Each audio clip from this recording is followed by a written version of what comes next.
Okay, basically what we're going to do, I didn't want to prepare anything in terms of a PowerPoint. I wanted to make sure that we can talk about any concerns that you have. The objective is here today is trying to see what neighborhood concerns you have and how the county can address it. The document I just gave you is what you call a traffic calming guide. It's put together by VDOT. And the reason why it's put together by VDOT is the county does not maintain any of these roads as a county. Okay? We don't have a public works department. The city maintains its own roads. They have a public works department and all. They do all the snow plowing and everything. VDOT maintains all the roads. Once we have a road that's built, goes through the process, if it's a subdivision road and it's dedicated to the public, there are certain standards, VDOT standards, that those roads have to meet to be taken into what we call the state system. And that's what I was describing on there as VDOT's whole system that they maintain statewide. We have like the third largest network that VDOT, next to Texas and North Carolina. So that's how much in terms of paved roads and unpaved roads that VDOT actually maintains. So now, what's happening is we have a lot of what you call local concerns that are being driven by the Route 29 Solutions Project. And I've been getting a lot of phone calls, sometimes emails from these communities. And the main thing is cut-through traffic. Okay? Casbrook, I'll give you an example. Casbrook is a 25-mile-an-hour road. If you're trying to go up 29 and you want to avoid going through where the interchange will be, cut through Casbrook, come down, take Rye Road, come all the way to John Warner Parkway, and you'll find your way here. So what's happened is, one of the things I just took to the board is enhanced speeding fines, because we have people on a 25, and what we do with the enhanced speeding fines, this is apart from the traffic calming. Traffic calming is separate. This is enhanced speed. I think you've been in the city and you've seen the enhanced. I'll give you a website where if you have any concerns, you can go to the VDOT website and they have a list. And that's what I wanted to get input from you is when we put this information so that it's easier for you to find it, such that you don't have to call me. Not that I don't want you to call me, but if you can readily know where the information is, it makes it easier for you to get if it's, your community involved, you know what the process is. This has traffic calming. There's a process involved in it. And if you look at page, I'll just show you what page 2, the document. It's pretty standard for most of the traffic calming issues. You'll see there's an initial community meeting, then you go to the Board of Supervisors resolution. But between the community meeting, you probably have talked to your Board of Supervisor member, you get together as a community, then once you have a board date, you go to the board will pass a resolution saying, yes, we agree that we need some traffic calming measures on Casbrook, let's say. And then there's a traffic calming plan that's developed with citizens, county police, fire rescue, and VDOT gets involved. And then once that happens, this county and VDOT approve the recommended plan, then it's implemented, and then there's an evaluation process. So I won't go through this, but this is pretty much a standard. This is what every traffic calming device, let's say there's one thing people have been talking about. If you've driven down the John Warner Parkway, you'll see what you call a radar speed sign that tells you how fast you're going. Okay? Let's say your neighborhood wants to have that installed. What's the process? Okay? A lot of people are calling me asking me, how do we get this thing approved? This is the process. Okay? This is what the steps you go through to get to where you're actually installing the radar sign. Okay? But to go back to Casbrook is cut through. That's different. It's not traffic calming. People are cutting through because they're trying to avoid construction or being so. There are people, and it's human nature. We want to get there in the fastest or quickest way.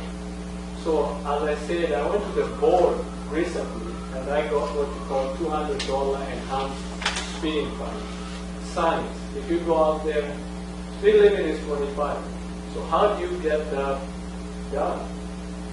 The police department went up and put speeding, there's a speed study that was done.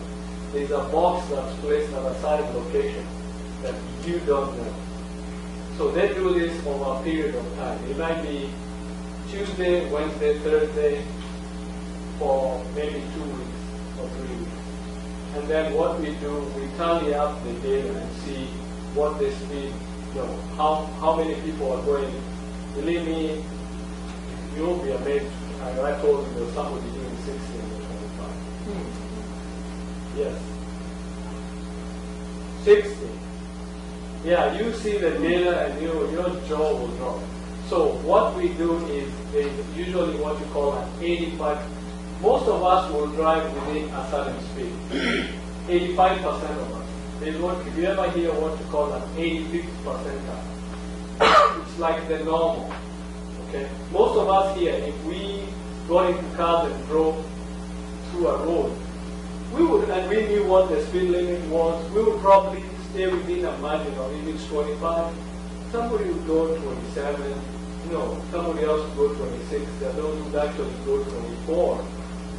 So, and then within that range, that's the 85th percentile. Most of these speed limits you see here are based on what you call the 85th percentile, the normal range for most of us. And then we have those who are in the 15, the lead feet. Okay?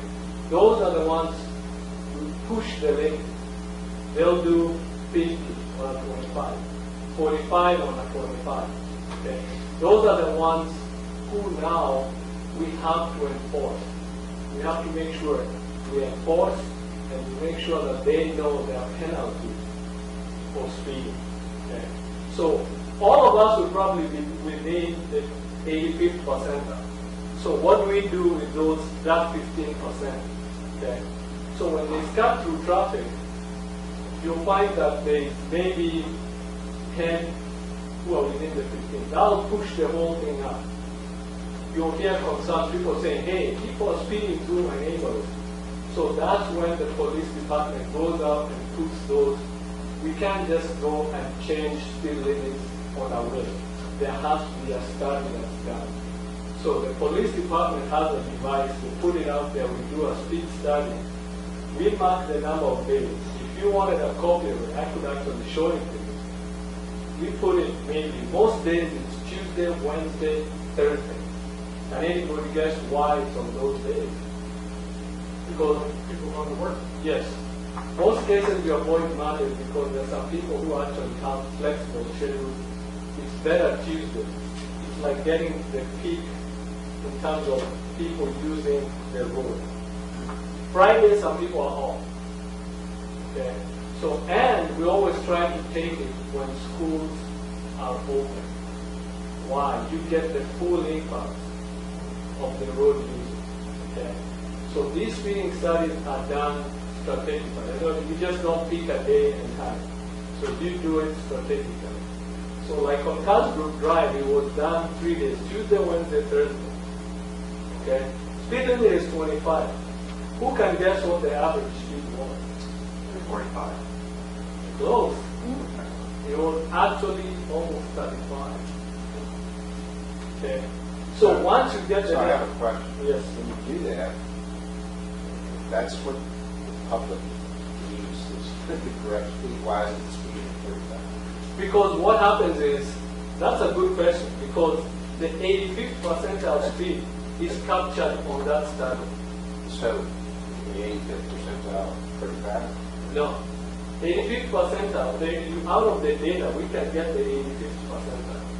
And the 85th percentile is almost close to around 28, 30. Okay. So it should be 30. Yeah. So the base, the speed on the 85th percentile. So 25 is not a bad speed. Okay. there's also what you call the design of the road. Most of these roads, when you see a road that has a 65-mile-an-hour speed limit, it's probably designed for 70, but we're not going to put it at 70. No, we're not going to put it at the maximum.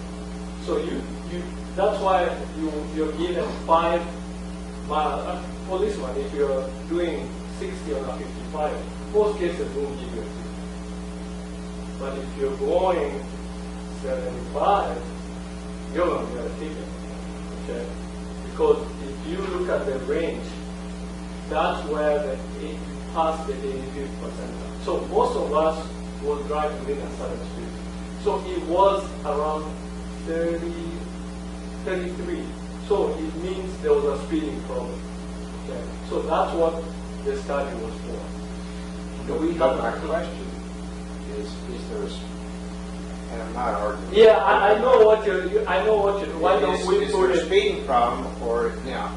Yeah. If I lived in Parkbrook, I've known it 25. Yes.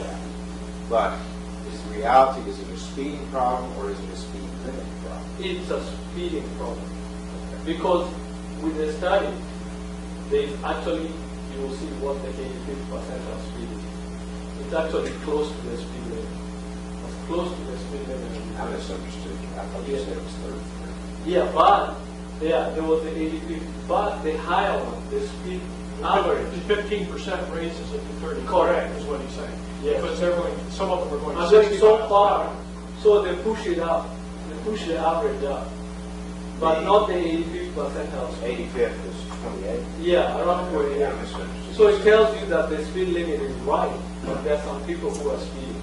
We have a lot of people who are within the 15 who are actually speeding through there. And if you see the data, I told you there was some there was 160. There was some 40s, and a lot of people were in the 30 and 20. So you see the data gets skewed that way. So once we got the data, the police department said, yes, there's a speeding problem. So what are the measures we can take? So one of them is put up the enhanced speeding fines. Okay.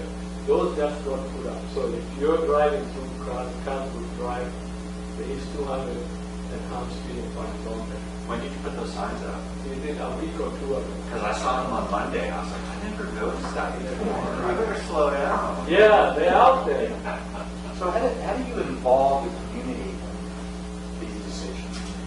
What happens is, like in this, the community initiative, because a lot of people in the Kansas area will say, man, we are having a lot of people cutting through. They cut through, and a lot of people cutting through there are going to Belgium. So a lot of people know where. And then before that, the police actually had, radar out there, and they caught so many people. So you know there is a problem out there. The community will hear from the residents. The police will go out there and they will tell you there is a speeding problem. But the final decision is made based on data. Because if you get a ticket and you contest it, we have to show that there is actually a speeding problem out there, so that we can actually justify that, yes, we need enhanced speeding fines, and it's in actually Virginia law. You can go online and actually type it, and you'll see where there's a program based on data that allows for enhanced speeding, and there's a process. And if you go in the community, the board member, Mr. Shepherd, knows about it. He's for it. He actually asked us to look into it. So we did, and they were speeding problem. But most cases, it's comes with traffic. It's people going through there, going to buildings. And with the construction now, you can imagine how many people will be going through there. So that's one of the things we do. I live on Rio Road. And you come out of the city, single-family homes, and the speed limit's 25. And then you get into the twists and the turns as you go up Rio Road, and the speed limit changes to 35. Yes. It's crazy. And people And do. then it goes to 40 coming up towards the mall. Yeah. Yeah. So, well, that's a 4 lane, so it's Yeah. kind of a different thing. But going Correct. up past us where, you know, it's, I'm in the twist and the turns as you go up. People are just driving Where you way too fast. towards Stonehenge? Yeah, Okay. Stonehenge, trees barn. You go I mean, to- if you look at the density of population there, it's tremendous compared to the single-family homes where it's 25. You know, the kids can't walk from one development to the other because it's 35 miles an hour and people are going 50. Yeah. And so what happens is if two schoolmates want to work on their homework together, mom has to drive them next door Yeah. and go into the driveway so that, you know, the kids can do their homework. Yeah, so that's one of the other aspects. That's why I want to hear from people like you. That's why, you know, what are the neighborhood concerns? How can we find information? Where can we put the information so that if you wanted to see how can we reduce the speed on the road? So where would you go to find that information? Right. There's actually a video site where you can actually look into it and see how you can do it. Okay. So where is it that we can put it that you would find it easy? You know? Well, I'd like to get a speaker. Yeah. So where would you run? Where do you usually go to the county website to look for information? Well, I go to Brad Sheffield. Is you know, he's my supervisor. Yeah. And so we've worked with him. We're going to have meetings on the 6th of October and on the 27th of October, and we're going to have VDOT come in and talk to us about what we can do. Okay. Because the John Warner Parkway cuts right through there. It's a straight Yes. line right through there, and it's 35 miles an hour, and people can drive, you know, whatever they want there. Yeah. There's no families, there's no children on bicycles, there's none of that stuff. So, Okay. So that's the idea in terms of getting you. If I told you, if you went to the county website, there's this location where you can see all this, links to all the neighborhood traffic calming. This document would be in there. If you want signs, you know, watch for children, you know, where if we said it's on the county website, would you go look there? That's the thing. sure, Okay. sure, I'd look wherever. Okay. I think that would be a good idea. Okay. And the reason I say that is I live in North Albemarle, in the Riverwood community. Yes. We recently had a homeowners association meeting about the speed coming down Briarwood Drive to Highway 29. Yes. And we wanted the developer to put in speed bumps. He's like, I can't do that because it's a state road. It's VDOT. It's VDOT Road, Briarwood is VDOT. Has it been taken into the state system I yet? believe it has. Yes. Because the road closed signs have been taken out between the old Briarwood development and the new Riverwood. Yeah. So he did not want to put up any traffic calming speed Yes. bumps or anything because he was prepping it to turn it over to the state. Okay. So that having all this information on the county's website would be great. Yeah. Because the homeowners association meeting would say, hey, go to the website. Yes. And if it's a concern for you, we can try to look into getting a study done on some sort of traffic calming. Yeah. Instead of residents going out there yelling at speeders going down the road, that just escalates. Yeah, I don't actually know about that because I talked to a lady maybe a month or two ago, and the road was still private. It was still the developer. I know who the developer is. The developer was still going through the process of getting into. Okay. So I can't do anything until it gets into the state system and it's a public road. But once it is, now actually it's good. I'll go check and see, and then if it really is if it's a public road, you'll get a round number for it. Okay. Yeah, so that's what happens. You'll get a round number, I'll know, and then we can initiate the process for traffic calming. Okay. Okay, and Peter will be responsible. And then another question that goes along with that is when you come down Briarwood Drive, Yes. 29 dips right there. Yeah. Traffic, the speed limit is, Yeah. what? 45. No, speed limit on 29 is Oh, it's 55, yeah. 55, but traffic is going probably 65, 70. Does this include the process to request some sort of modified stop signal for north-southbound traffic? Oh, Yeah, that's Because very frequently traffic, stoplights either too quick or traffic is too fast for the length of time that stoplight is up. We frequently have semi-trucks that blow through that light. We have lots of wrecks. Yeah, I can talk to VDOT and see, that's exactly why we have this session. Because I know down towards Ashwood Boulevard, the speed limits were lower over there because the semi actually blew to go out of the light and killed a girl, I think, at the intersection. So the speed limit is actually lower. The other thing is the widening of 29 now from Polo Grounds to actually Town Center. So you can imagine, there'll be 3 lanes instead of 2. So VDOT is actually the one to actually do studies over there and listen to your concerns and see if they can actually lower. It goes from 55, and then as you come in, I think it goes down to 45. 45 right there by airport. Yes, and then it keeps dropping and it goes to 40, and then we come into town. So I can talk to VDOT and see what we can do, but I have to make sure first. For Brian, I was looking into whether it was, I looked and talked to, I think, someone in VDOT, and they told me it wasn't accepted yet. But now that you tell me it's in there, I can actually do something. It's already been repaved, it's already been restriped, all the signs are up, so I'm not sure whether or not. Yeah, what happens is there's usually a final inspection, and then, says, okay, it meets all the specifications, and then they can take it into the system. But I'll find out. Thank you, I'll find out. Any other concerns that? So I'm on Huntington, so I'm on Huntington Northfield. Yeah.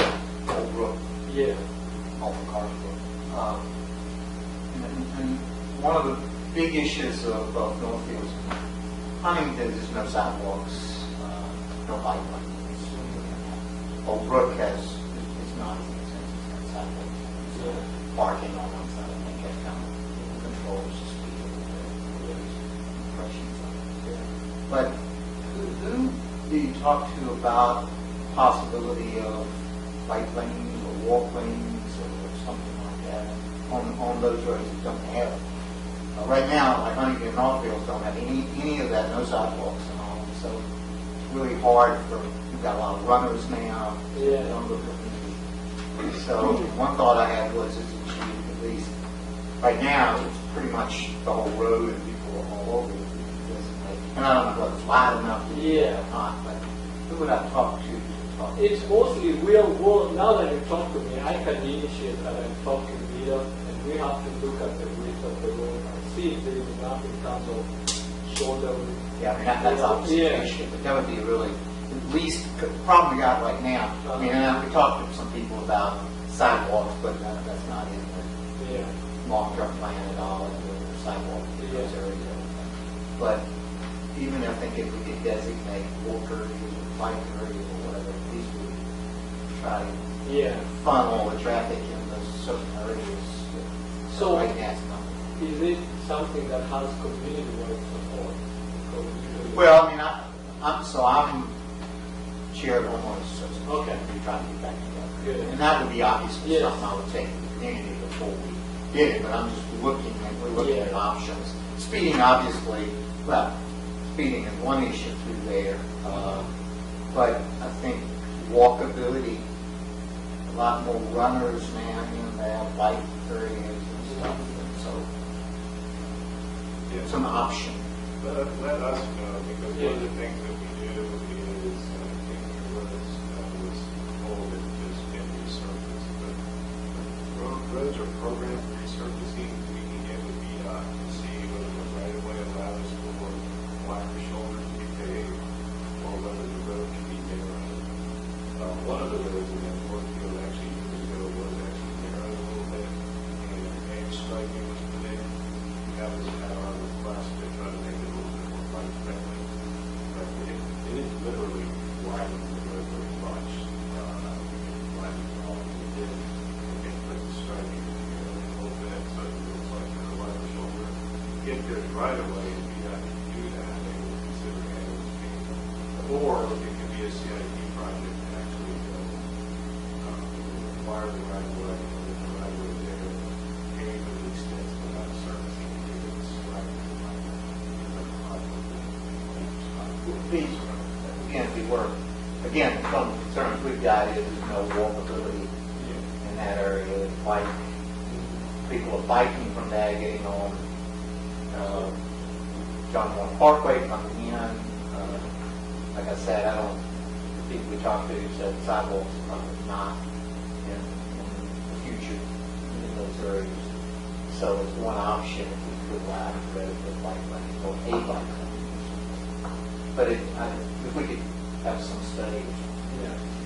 Those things would typically we'd be looking at that when we update the master plans, because that's what we'll have to recommend that don't wait for that. That's going to take it into consideration. We did the places $20 master plan.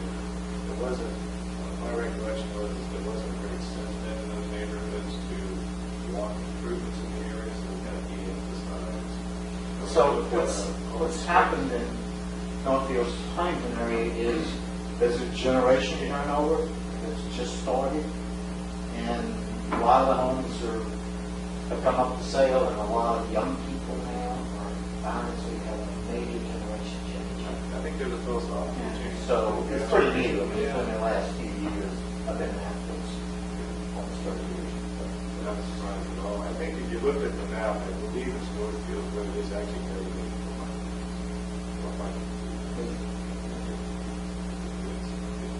It hasn't gone unrecognized, it hasn't been prioritized yet, but hearing from the public, hearing that the community is interested in community-wide, is a way to get that information. So, Adrian, So I live in Crozet, in the new Crozet, and the downtown, they put these little flower things in the middle of the road. One that they were going to make a flower thing, and then they decided they wouldn't. And somebody told me they were traffic calming, and I'm thinking, now it's like traffic congestion, because now there's no place, if a fire truck had to get through there, or an ambulance. The traffic's gotten so bad in Crozet in the last year. And so I wonder, are those things traffic calming things, or were they just some kind of frilly, let's make Crozet look really pretty kind of thing? I'll have to check and see, but in most cases, what happens is, in a case like that, maybe it's like a refugee or trying to, make people drive slow because of downtown. That's usually in the aim in downtown. You're trying to get people to slow down. It's probably 25 miles an hour through there. And what happens within those areas, there's crosswalks. You see crosswalks, so they're called like green median. You see different color pavement. I think there's a lot of that because there was a streetscape project that was done out there. Okay, so it's streetscape, we're talking more aesthetics than we were. Yeah. So that essence is trying to cater for pedestrians as well. Not make it so automobile oriented, so that you can slow it down enough that if the people want to cross somewhere, you can cross. So in most cases, you see as you go out of town, the streets pick up. But it's sometimes a very deliberate effort to make sure people slow down. That you see all of these very green and trying to make sure, I don't want to go back to the government, I'll have to check, but I know there's a big push for pedestrian sidewalk. Yeah. Make it more pedestrian friendly downtown. You can walk to a restaurant, park at the library, if you want to walk around downtown. So you're familiar with that right there where there's a four-way stop and there's a red light, like 100 feet apart, 100 feet apart? And that's just, I just wonder if anybody ever plans to do something to fix that. Oh, the four-way, Yeah, don't get before you work there. There's so much traffic that it just backs up all the way to 250. Yeah, it's just crazy. I'm just curious. Well, you have time to look at the master plan, and this is down the road, less than traffic management, but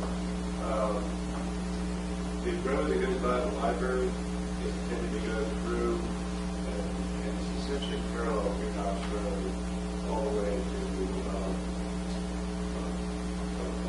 Out to the subway. And then there's a north-south road called Eastern Avenue that connects from 240 to 250.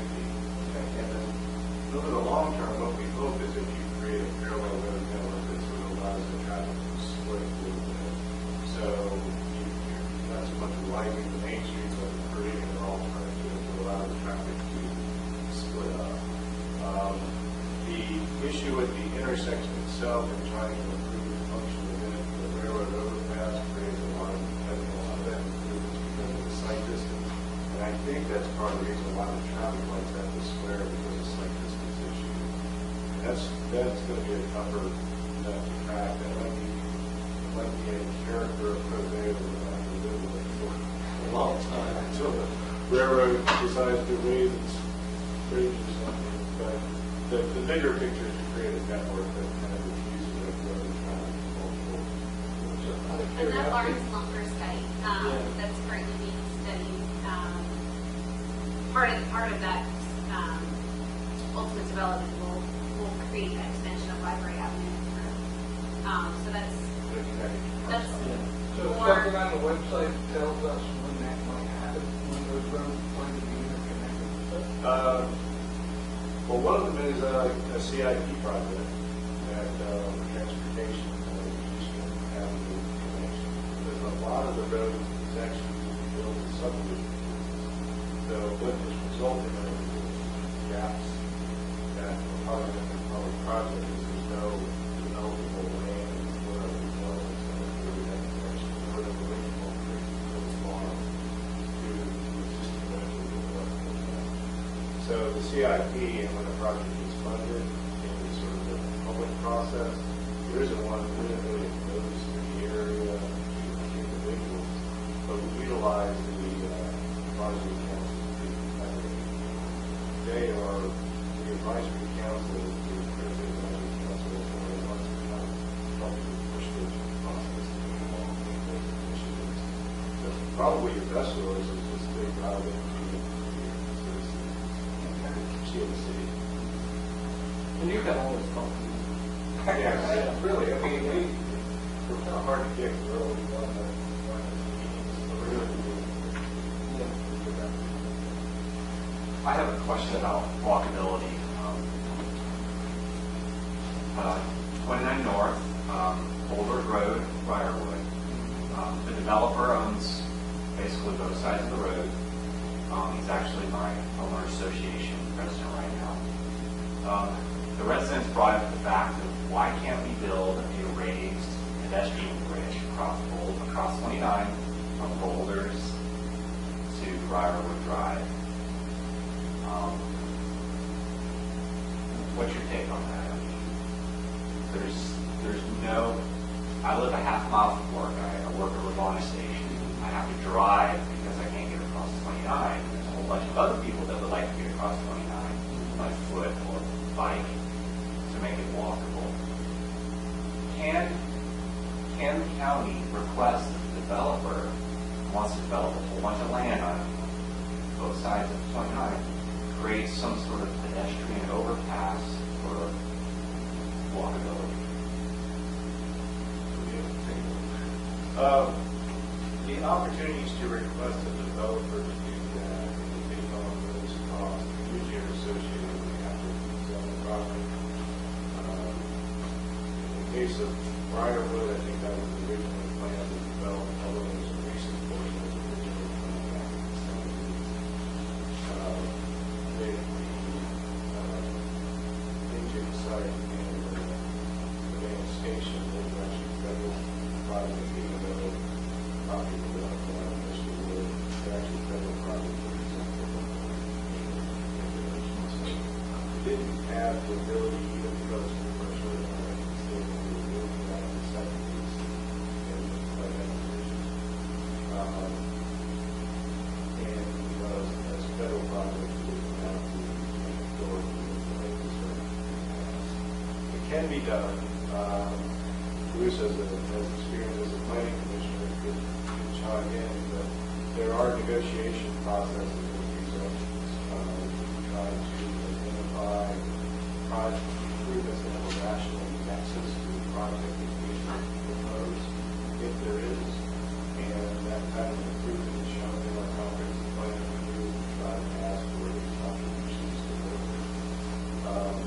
lots of times in the negotiation process, we're talking about abstract, those types of improvements such as the negotiation process of what's the most important.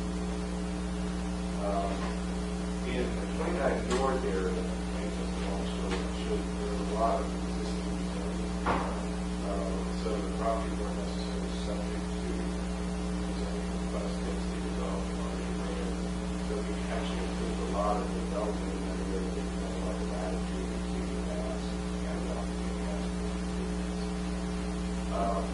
What we are doing right now, Gerald can pick up on this, but we are engaging with a consultant to look at crossings in two locations of that but in the Hollywood area and the further south,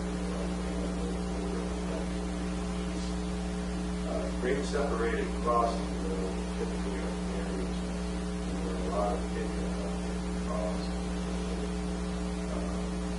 Cost for handicap accessibility, raising the cost, and right of way that's necessary utilities that are all along the border that will have to be dealt with. And there's been a big impact to the development cost. So as a public project, it becomes costly. I think this board really wants to do so. How many we can do is probably the question. I think where you are, certainly valid for residents of one percent of the given limited resources and the density development of being areas of natural variety of fall insurance. Well, it sounds like, conducting a study for the Hollywood Town Center. That sounds like a really good plan. I frequently cross 29 there by the RVs and CPS to get back and forth to Forest Lakes because they have a trail system there that I like to ride in. It's just it's a death zone for pedestrian or bike. Yeah, with their around 29 widening from polo grounds to, they'll have a multi-use trail. That's great. All the I way saw that. Yeah. to probably where the cemetery is. And then we're looking at other pedestrian crossing along there. So we'll be getting a consultant to look at that, the Timberwood Boulevard area, Timberwood Road over there. And then some areas on about 29. That's where all the heavy density development is. And then we'll look at some areas of 250 as well. So the board actually did want us to study and kind of give them some recommendations in terms of on upgrade and upgrade. But like you said, it costs a lot of money to do some of those things. But we're actually doing something.